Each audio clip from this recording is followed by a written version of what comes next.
What you want to make sure is happening is that when people land on your page, that it's doing the legwork for you. Yeah. I have no idea what this company does still, and it's irritating me. And now it looks like it's making car parts. Think about your website as a salesperson that needs to be trained, educated. It's so texty. I like images, pictures, visuals myself. Worked on, so it's not static. Keep adding to it. I feel like an old school Notion guy where I'm just like, Nosy started popping up. I'm like, what is this? Yeah. Go away. What? Huh? Hey.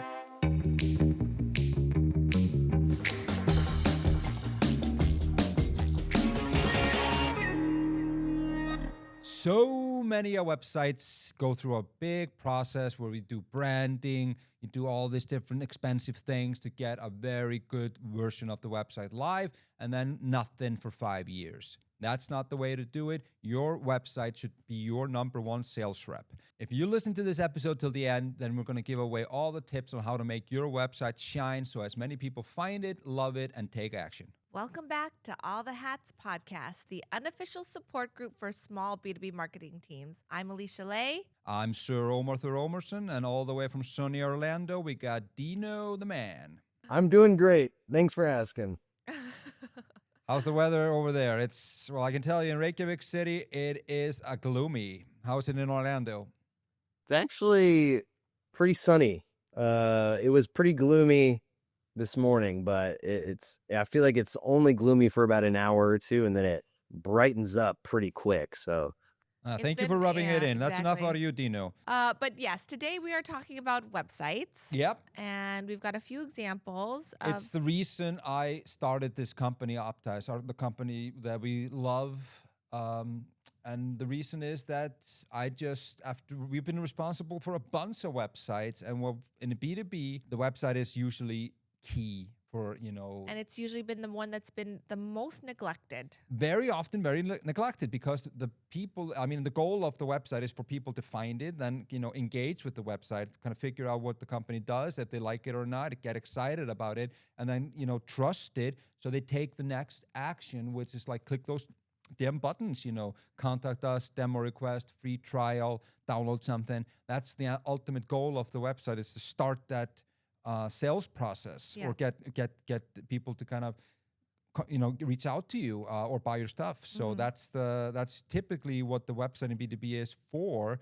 But at the same time, the people responsible for it, which is often marketing, are not website experts. And I get it. Yeah. Nobody goes to website school and then, But you do go to website school, and you're a designer, right? That's what I mean. Then you become a web developer or something like that. And it's like, and a website it needs to be this like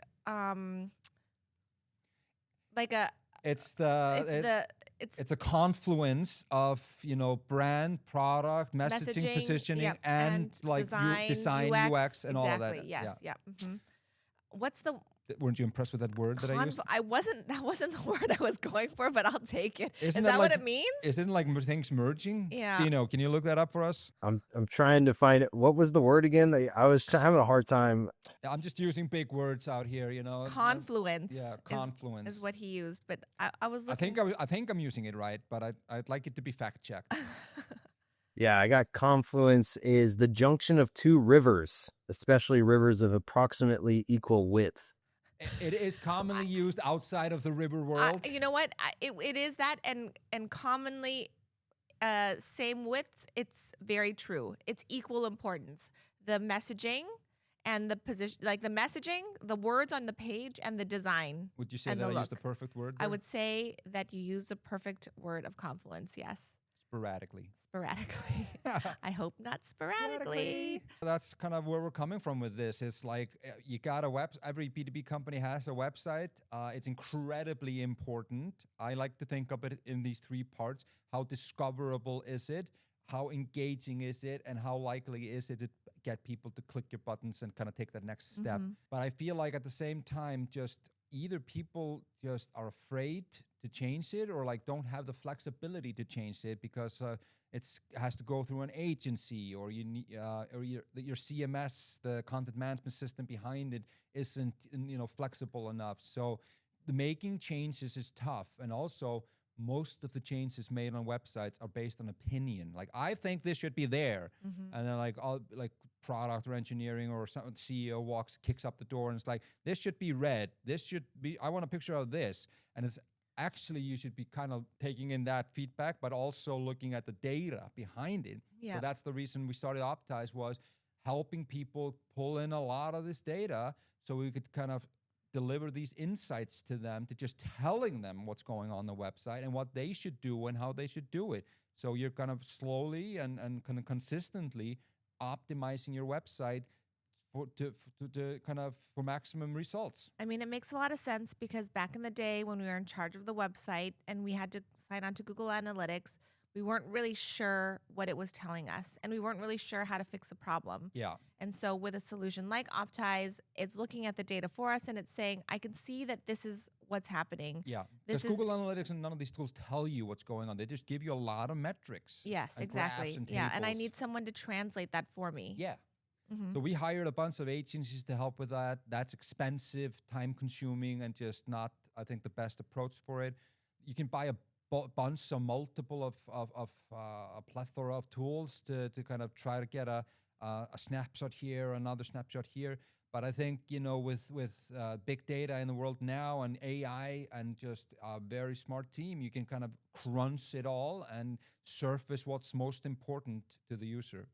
I like it. I mean, it's a great idea, and I know that it's a way that a lot of like small marketing teams could use because they don't know what to prioritize, they don't know what to fix, they don't know how to fix it. So having that list is a really great way for them to kind of go through their task list and figure out how they can make sure that their website is just doing the best that it possibly can, that it's working in their favor, and that it's not actually hindering them, because that's the worst thing, right? Yeah. That your website is like, you finally get someone to your website and then it stops a deal.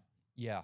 Like yeah. that would be the my God. that would be the worst, right? You finally get there and then Everybody in B2B, that if you're looking at a product or service, goes to the website at some point. And research shows that like 85% of B2B buyers want actually to buy or connect through the website. So it's incredibly important that the website's good. But at the same time, and this irritation and built up frustration is just my own experience of working with these clunky town tools like Google Analytics.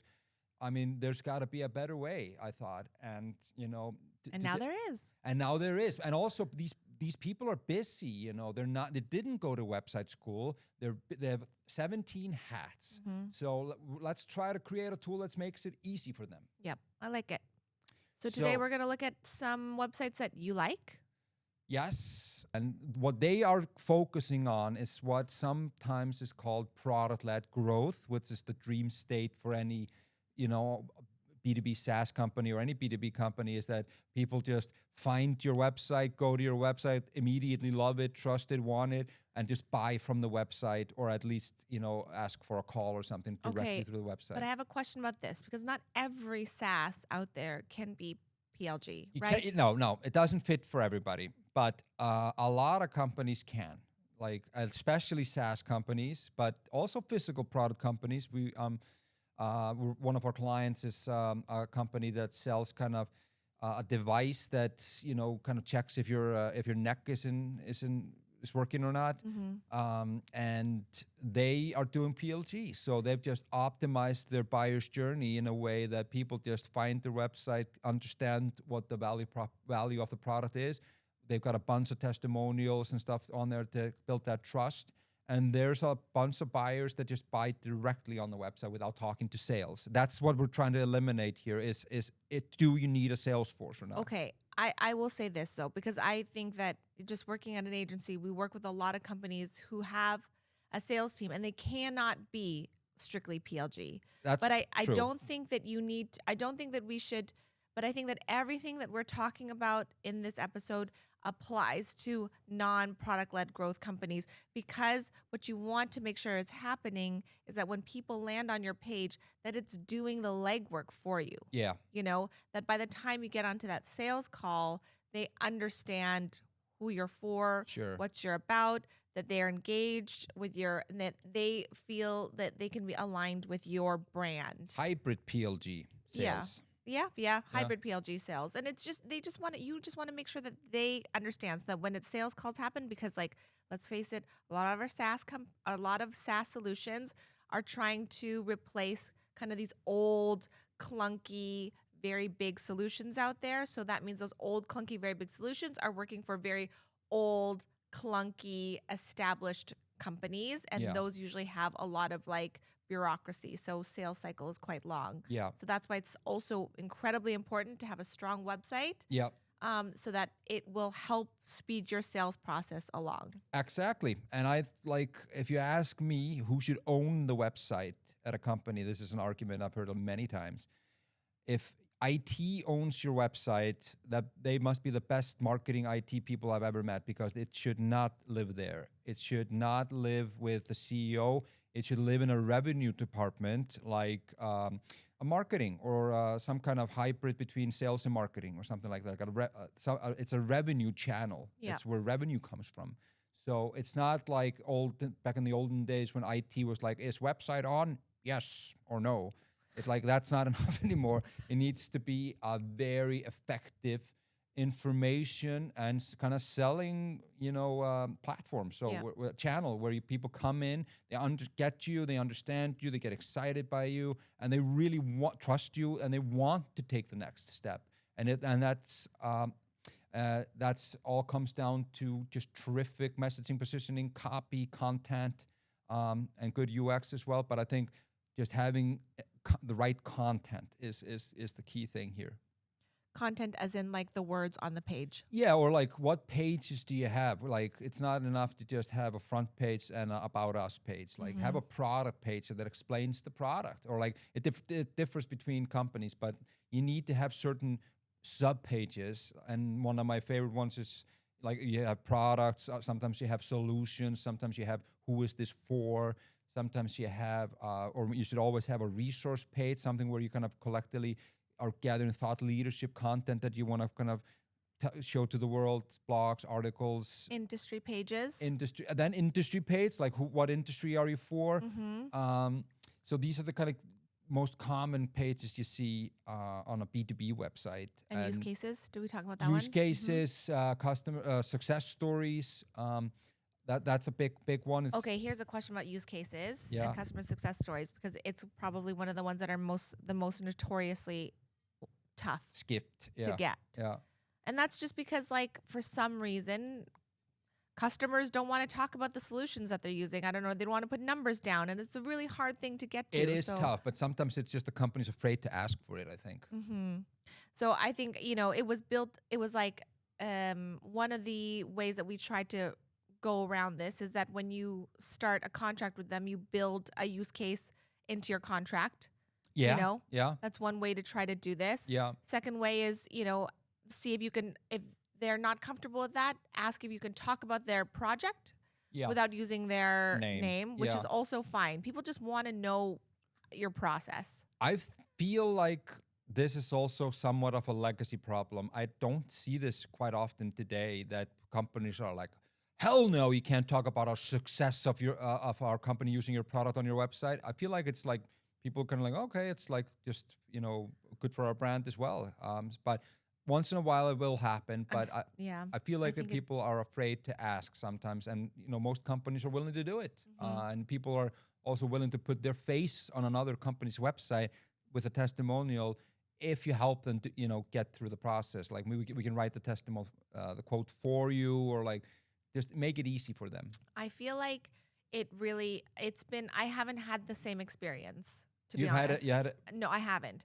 Because especially when you're working with these large legacy companies, like big, it's hard. To go through red tape. It needs to go through a lot of red tape, and it's hard to get through that red tape. And then who's going to be speaking on behalf of that company? You know what I mean? It's a publicly traded, gajillion-dollar company.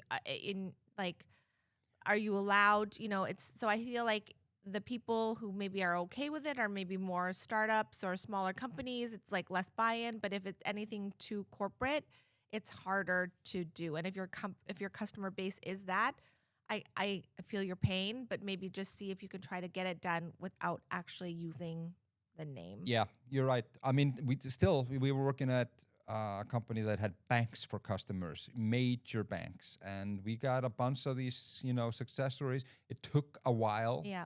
but any case, if you're interested in what should be kind of the sections of a website, or like what the copy on a website is and positioning on a website is good, go back and listen to our episode with Anthony from Platts. I think Yes. we kind of went into that really well in that episode.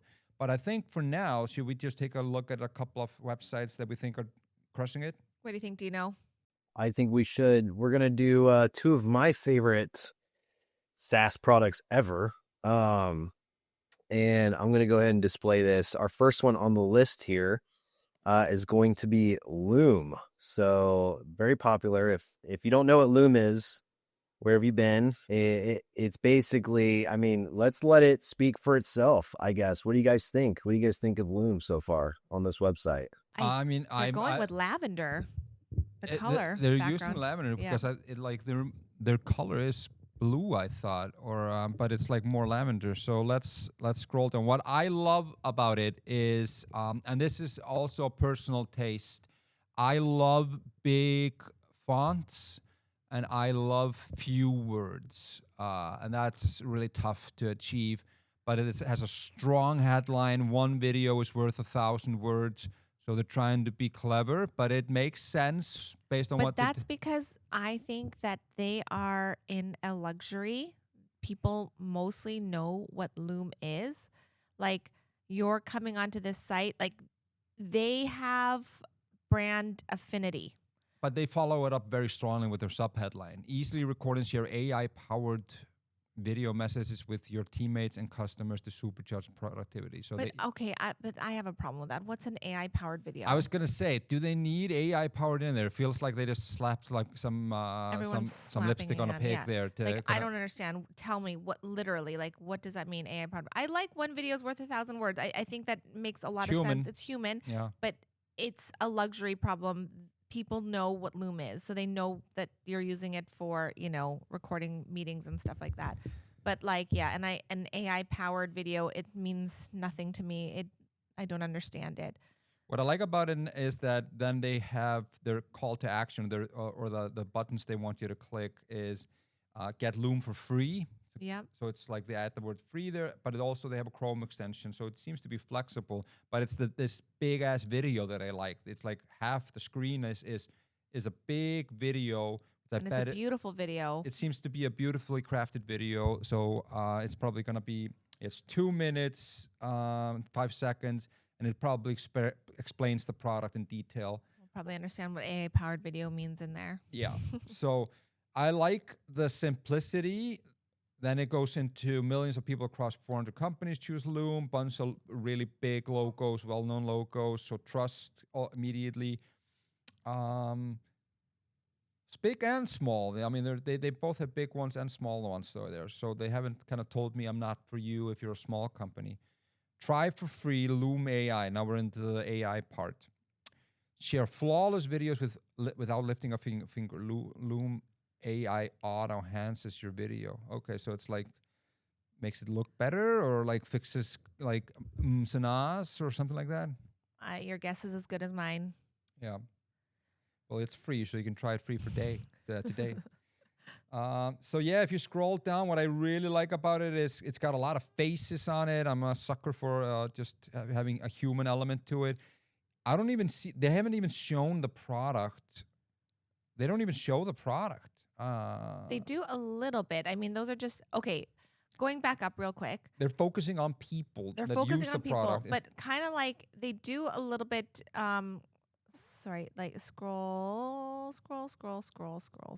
There, that's the product a little bit. Like, yeah, because that's what it is, right? It's a circle video in front of a screenshot. Sure, yeah. Or a presentation. But they don't go in like techie into the product. This is what you do, or like showing like what the software looks like exactly. So I think they're more focusing on people using the product, and kind of they make you feel like everybody's using it. You should use it too. Yeah, absolutely. And I think it's beautifully designed, and it's tough for Loom to be critical about it because again, it is so well known that I'm not guessing what it's about, Yeah, it already has that brand awareness. I'm curious, like, who's the new Loom out there, and how are they positioning themselves, Yeah. and like, I wonder, we should way back this. Like, what was Loom 2 years ago? What was their website? How were they positioning themselves? Because 2 years ago, nobody knew who Loom was. Or Then they were okay, maybe 5 years ago. Yeah, I remember when I like bought it first that it must have been like 5 years ago, and then it was all about like replace a email with video. Yeah, like yeah. that was the whole thing. Can someone wait?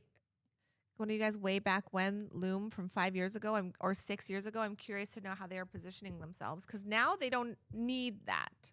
And then what it's got is like it's got a product section, solutions sections. So the product is just like all the different features and parts of Loom, and then it has solutions, which is kind of seems to be focused on who is it for within the company and how it solves their problem. Can you go to pricing for me? Yep, they got a big ass resource section. It's a very well designed. Like I like the colors of it. Then they have an enterprise section, which is you don't see that often, like just like a whole section dedicated to just enterprise, unless obviously it's important for them. So it seems like, it's like we're not just for smaller companies, enterprises also use us. But then pricing, this is the most typical pricing page I've ever seen.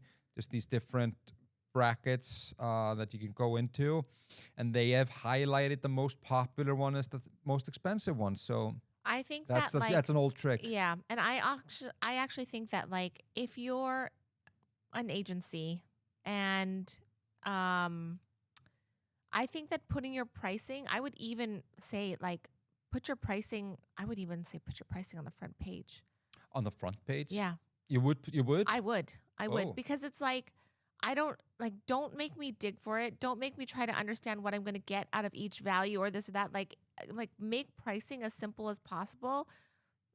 I trust that. You know what I mean? Sure. And like, and at some point, if this customer is interested, then either I know I'm priced out or I'm going to consider it. Yeah.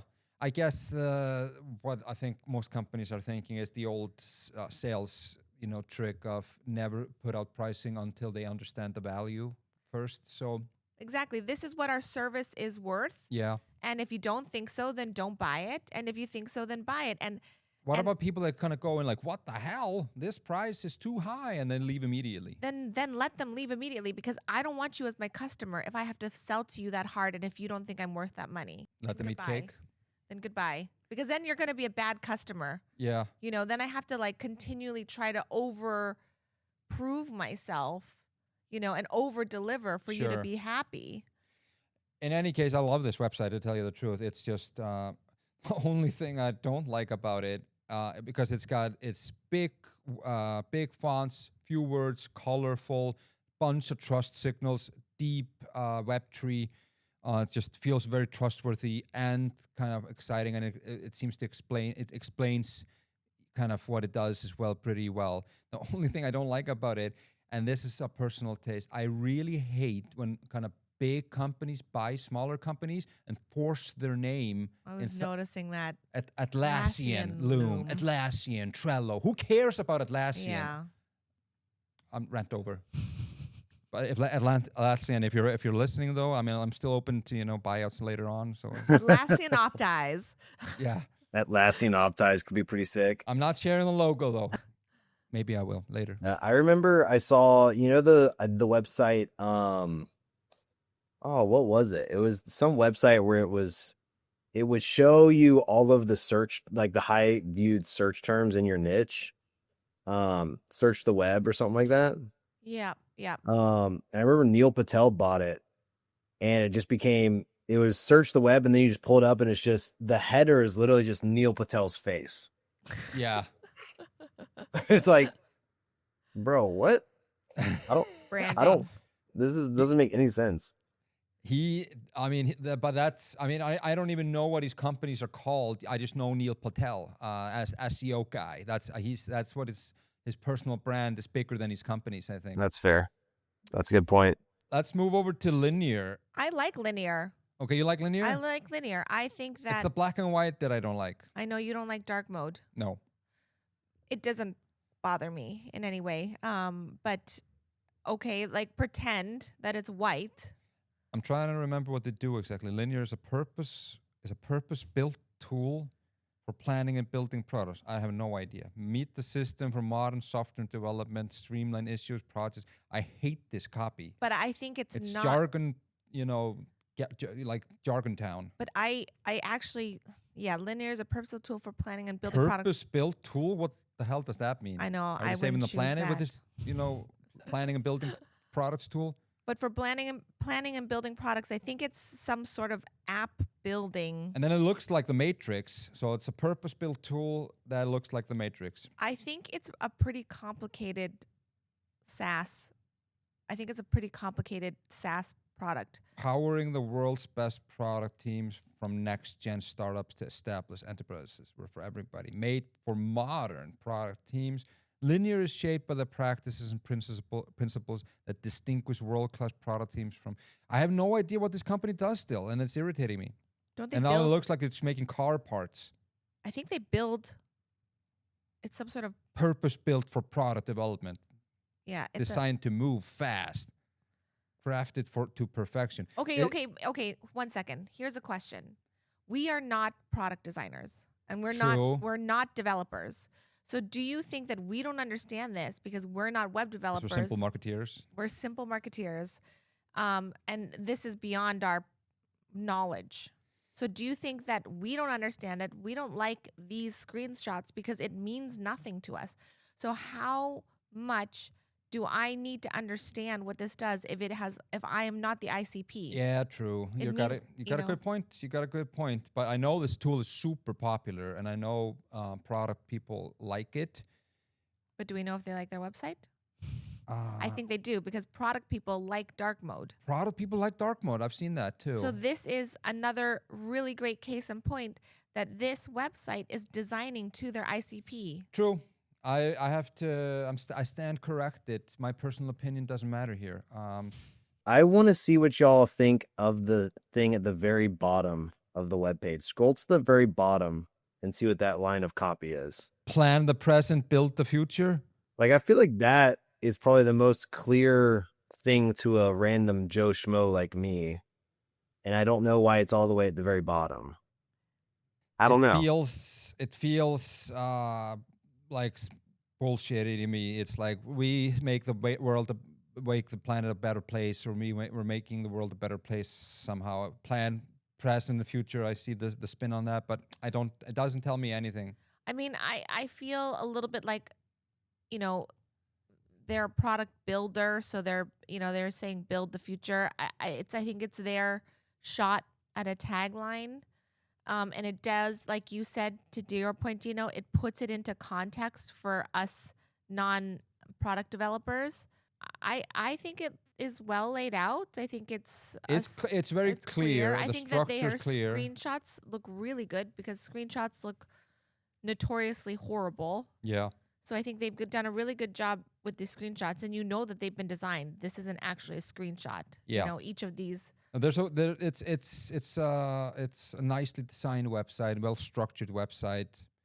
It's just not for me, and that's okay. It's got depth to it too. It's got pricing. It's got customers, and I've never seen this section called this before. You know how we sometimes try to make. You always want in the top navigation. You kind of want it to be one word: product, like resources. Mm-hmm. And what they call the resources now. I kind of hate it. It's like now, this is what's happening now, or but it's not descriptive. But that's their blog, and well, the good thing is it only takes up 3 letters, so that's what versus 4. It feels like it's they feel like they're probably pretty happy with their cleverness Blog there. versus now, 4 letters versus 3. I would never say use blog. Try to I like resources better, but I think that's also not I don't have anything better. No, resources is too long. That's a problem. Would news be not as good? I think news kind of seems like something is happening at the company right now, but what they're trying to do as well is like put their articles, thought leadership in there as well. So, I mean, the right word is resources, but it's long and it's kind of boring. Yeah. So, just invent a word. The treasure chest. That's even longer. Yeah, it's 2 words. You kind of want it to be 1 word. I've always had a problem with like if I want to put who it's for, who we're for is 3 words, and it's not, doesn't work. So it's usually defaults to solutions. Okay, but I will go back to our positioning days with that. If you need to put down a thing of who we're for, that means you need to niche it down, especially if you're a small startup. But know what I mean? sometimes you want the front page to kind of be like to one audience, but then if it is for more people that work at a company, sometimes they cater to more than one. Yeah. Different audiences, and that's maybe what that section is for. Maybe. Let's move to the next one. Dino's favorite, Notion. I will definitely say that because I have a fight with my CPO every day about how he forces me to use Notion, and it's all black and white, and I just really don't like it. It's so texty. I like images, pictures, visuals myself, but they did bring in Nosy, which is their kind of character. It's called Nosy, and for my little heart, it does a lot. Nosy is a cute little guy with glasses, and he's got a little speaker, headphones here, and this one has a mustache. So yeah. I think It's funny bold to too, bring in a because character. I feel like an old school Notion guy where I'm just like, Nosy started popping up. I'm like, what is this? Yeah. Go What, away. what, huh? I feel like, I mean, obviously we're seeing a trend of like the kind of like what you were mentioning with Loom, like the AI powered, here's what we do, but it's AI powered, yes, yeah. Is that like, are we We're- over, like, is that kind we're of been over run it. into We're the over it. ground, Let's or just stop. is Yeah. that still I- important to use?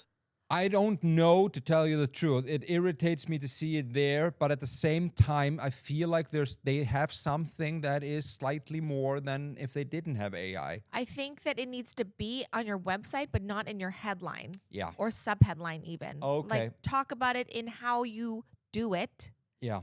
but don't put it in your headline. But maybe their target audience loves it because it actually is valuable to But have. what is an AI workspace? So one thing I know Notion does is like, so the subheadline is, so it is kind of like a big ass documentation project management system. So you can document everything, like meetings, or like document your product, document some research. It's a one source of truth for kind of all your internal stuff. Okay. And then you can also use it to project management. So it's got a little Trello board in there, and you can pivot information in different ways. And what they use AI for a lot is you can kind of go find me everything in all our databases and all our kind of documentation about this, and kind of write a copy about it or something. Okay. So it can pull out some insights from all that plethora of information that's in there. Okay. I mean, that's super useful. It is useful. So their AI is useful, actually, even though I hate to admit it. So I'm very much more inclined to like this page than damn linear before. But this is, you are a user of. I was forced into it. So it's actually a big step for me to admit that I kind of like Notion a little bit now. They've kind of gotten me, but they're just. So then we go down to the trust bar, what companies are using it. And then I really just, these screenshots I don't like. It's just so busy. Yeah, screenshots are really hard to crack. I like the linear screenshots. I don't like these screenshots. Yep, agreed. The linear ones didn't tell you anything, though. No. So this is actually a screenshot from within the product. This is actual screenshots. But would you actually look at this screenshot and be like, okay, what am I doing here? No, it gave me it stressed me out because there's so much, and that's what Notion does. It stresses me out a lot. So it's just, there's so much text in there. Yeah. And I don't know if I'm dyslexic or something, but it's like, if there's a lot of text bulked together, I just can't read it. I need it to be kind of structured with a headline. I like bolded. Yeah, I like bolded in the right places. And you move down a little bit. Yeah, this section is a mess. Just screenshot after screenshot, and it's all kind of lumping together, and I don't know, have a clue what it is. Yeah, I agree. Your AI everything app, Forbes says, that doesn't mean anything to me. No, but me neither. But it says Forbes, so I'm sold. They got a trust signal for Forbes there. Do you remember that famous Apple commercial, 1984? Apple Computer will introduce Macintosh, and you'll see why 1984 won't be like 1984. Yep. Yeah. When Steve Jobs was the guy that kind of hired the agency that did that commercial. It's one of the kind of most famous commercials of all time, and it was a big hit at the time. But John Sculley, who was the CEO of Apple at the time, he hated it. And you know why? Because it didn't show the product. Didn't show the product, and that's what they debated over. And Steve Jobs was like, that doesn't matter. You know, it's all about getting people's attention, and the attention is geared towards something cool and different. It was like that billboard I was talking about, Cluely. They Yeah. didn't tell you anything about the product. Yeah. It was just like get you to the door. Yeah. Then, okay, they got a little bit of illustrations here happening, more productivity for tools. I really don't like, it's so texty. I mean, maybe that's their target audience, loves text. I mean, you like text more than me. I love text, but I don't know. I'm not reading this. This is so texty. I've never seen such a texty website in my life. Probably ranking up for SEO.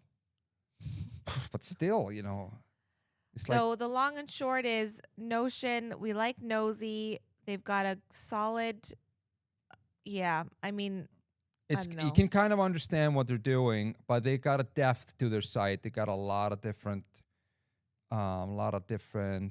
sections here. Do we feel like they're just kind of trying to show everything all at once? Yes, Yeah. yes, exactly. Yep. That's what it right. feels like. They're Mhm. like, they just fired their product at this website, and but it's working. I mean, they're a huge company, and it's going. A lot of people like it. I don't know if they have this built-in brand awareness already. They do, yeah, which it's helpful for them. Yeah. Yeah, brand affinity for sure. But they do have a lot of resources in here, so it's got a lot of depth. So if people are interested, then they can deep dive. Okay, that's concludes the kind of blessing and roasting of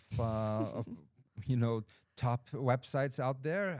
I've got a lot of budget that Yeah. put a lot of time and effort into them. So even if you have a lot of budget, you obviously just also don't get it right. So I think like the long and short of it is, try to be as specific as you can with your website. Obviously, remember that you're speaking exactly to your ICP, and don't create your website for anybody else other than your ICP. And yeah, I'm like little things like how many buttons are we going to put at the top underneath the hero section, and be cognizant of the kind of screenshots that you're putting up there, because no one is going to look at your screenshot. So just make sure that it's visually okay, that it's not distracting to take away from your website. Yep, agreed.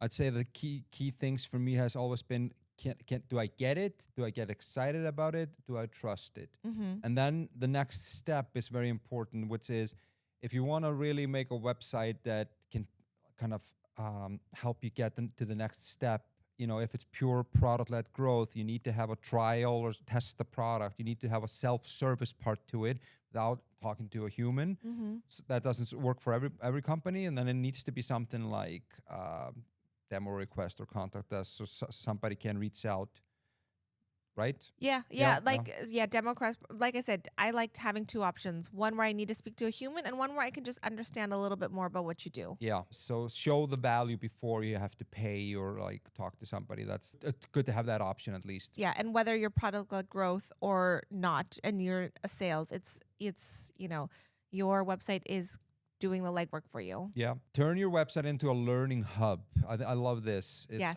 just educate your audience. If they start looking at you as a source of information to get better at their jobs, that's what happened to me with HubSpot. I was like having a hard time, figuring out some stuff back in the day when I was working in the marketing team, and I was just like, I went to the HubSpot Academy consistently to just learn, and over time I was just like, damn, HubSpot, I'm not going to choose any other CRM. I'm choosing this one. You've given me so much. Yeah, and exactly. And then what people kind of underestimated, we came up to this point before, was trust. Is people will not buy a product, B2B product, if you don't trust the company. So I would always say, have those trust signals, like typical logos. We work with these many companies, success stories, testimonials, but also show your damn team. If you have pictures of your people, who's working there, and even if what you stand for, some people still like to read that. Yeah, I agree. I think those are some, and then clear structure, and to make it for your target audience, not for you. And if you're not your target audience, is what I mean. So linear, for example, I'm not their target audience, but I bet their target audience loves that. Really digs that website. Maybe if you could take all of what we just discussed, boil it down to one takeaway each, what would you give? No pressure. Yeah. So I think if we just kind of sum all of this up into one thing. Okay, what's your one takeaway? My one takeaway is just think about your website as a salesperson that needs to be trained, educated, and kind of, worked on. So it's like, it's not static. So like keep adding to it, training it and feeding it so it gets better at educating your target audience of what you do, who you're for, how you're different, and why the hell they should buy from you.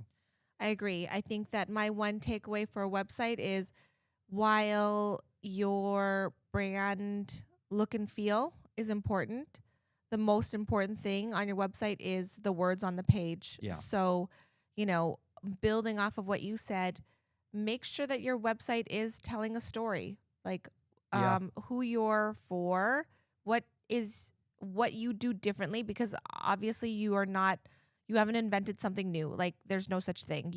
You're in a category and you're up against other people. So what do you do differently? Why they should pick you? And then, the problems you solve and how you will solve them. Like tell that story and make sure, as Omar said, it's the words on your page and that people trust you. And it's a living, breathing thing. If you discover that something isn't working on your website, change it, tweak agreed. it, continuously work on improving it, obsess over it. Since you have started the Optize website, have you tweaked the website?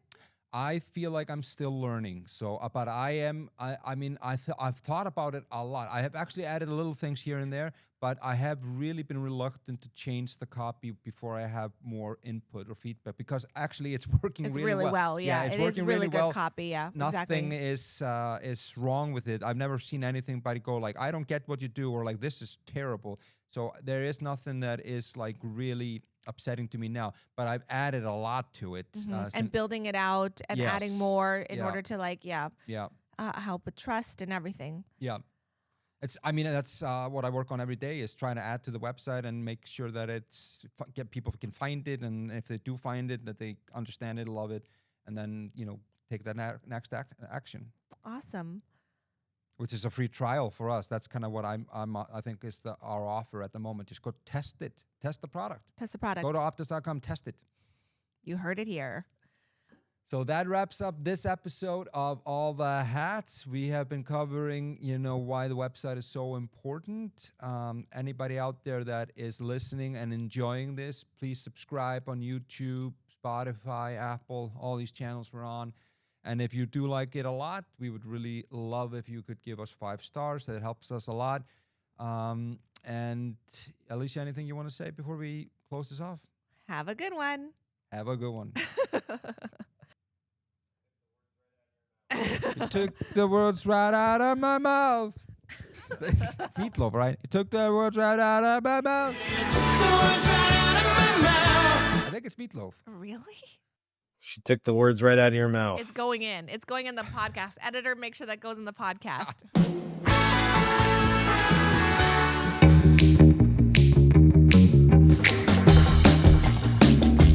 Whatever it is